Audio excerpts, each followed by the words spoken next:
Mesdames, Messieurs, bonsoir. Je vous rappelle que vous êtes en conversation sur Natural Health Talk.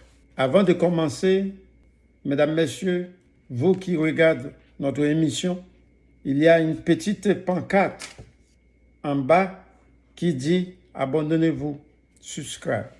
Si vous aimez notre émission, veuillez vous abandonner et dire à votre ami de regarder Natural Health Talk et de faire de même. Faites-nous savoir si vous aimez notre émission que nous vous proposons chaque jour dans YouTube.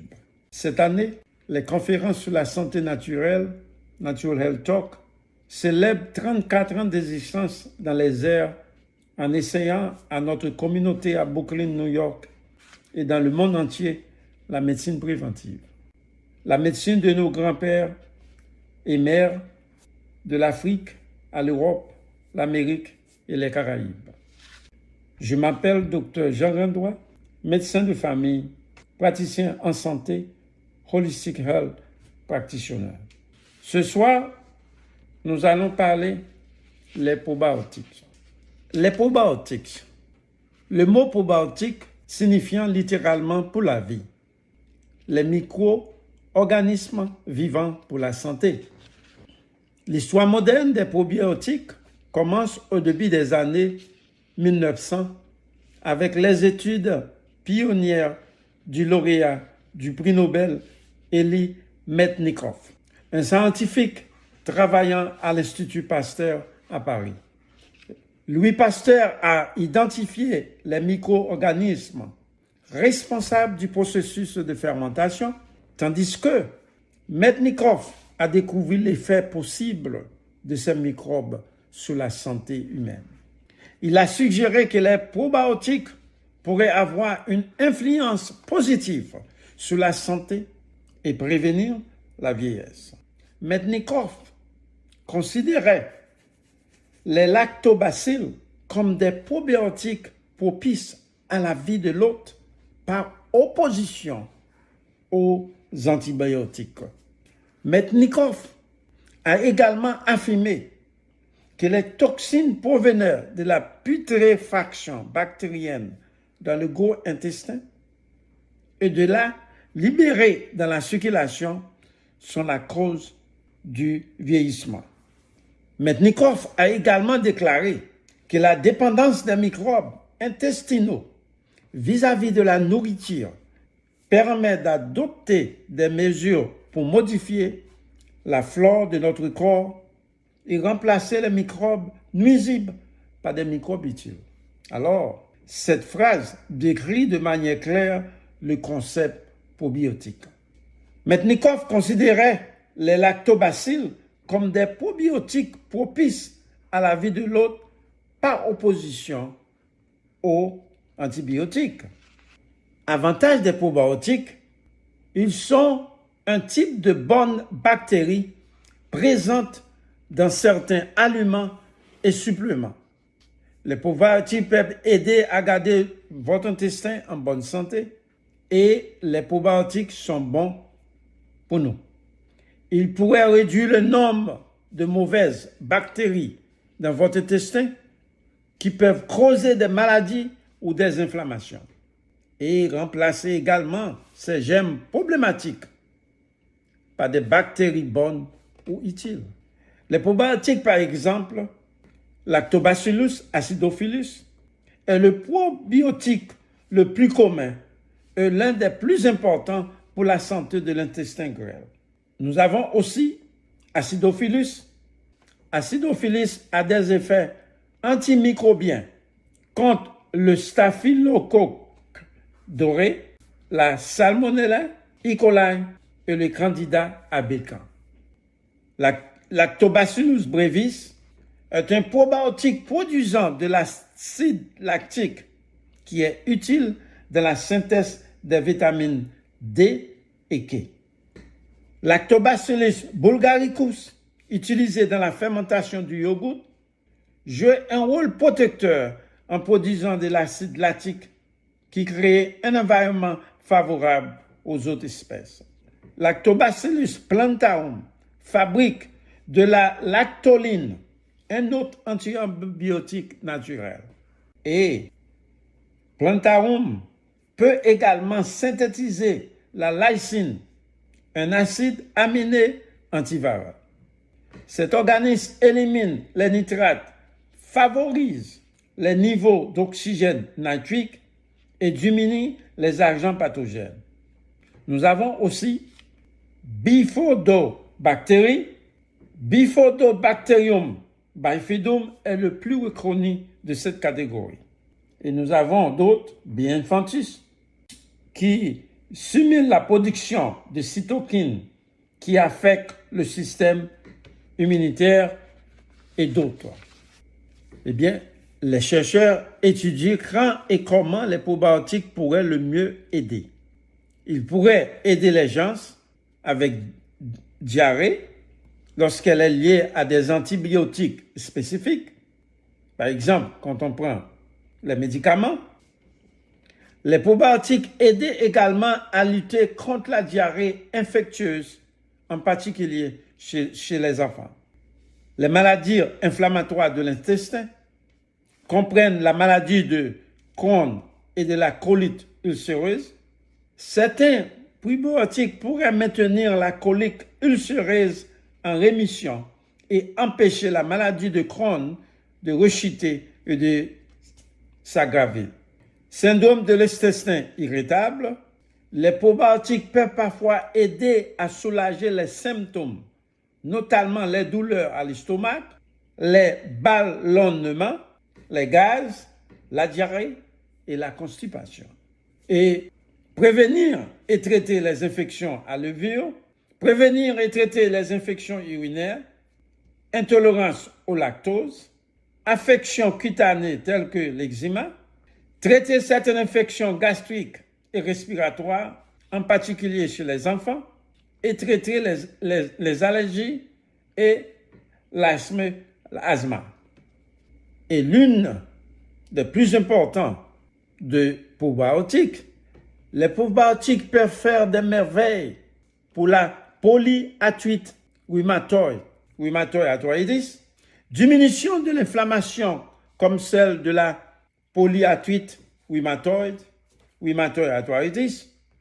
Pour la dernière étude publiée dans l'International Journal de Rheumatic Disease, les scientifiques ont demandé à un groupe de personnes atteintes de polyarthrite rhumatoïde de passer 8 semaines à prendre un probiotique quotidien. Et les résultats étaient hors du commun. Cela devrait être une lueur d'espoir brillante et éclatante pour des millions de personnes souffrant de polyarthrite rhumatoïde. Mais tout n'est pas si surprenant. Les probiotiques sont conçus pour aider votre système immunitaire à mieux fonctionner. Et la polyarthrite rhumatoïde, après tout, c'est une maladie auto-immune. Au lieu de travailler avec votre système immunitaire, la plupart des médicaments contre la polyarthrite rhumatoïde l'arrêtant à la place. Et cela peut faire de vous un canard harci pour certaines des maladies infectieuses les plus désagréables qui soient. Les étiquettes des médicaments sur ordonnance, comme Ambrel, Humira et Remicade, avertissent même qu'ils pouvaient causer la tuberculose. La bonne nouvelle est que les bienfaits des probiotiques pour la santé sont si clairs qu'il n'y a aucune raison pour que vous ne puissiez pas commencer à les utiliser tout de suite.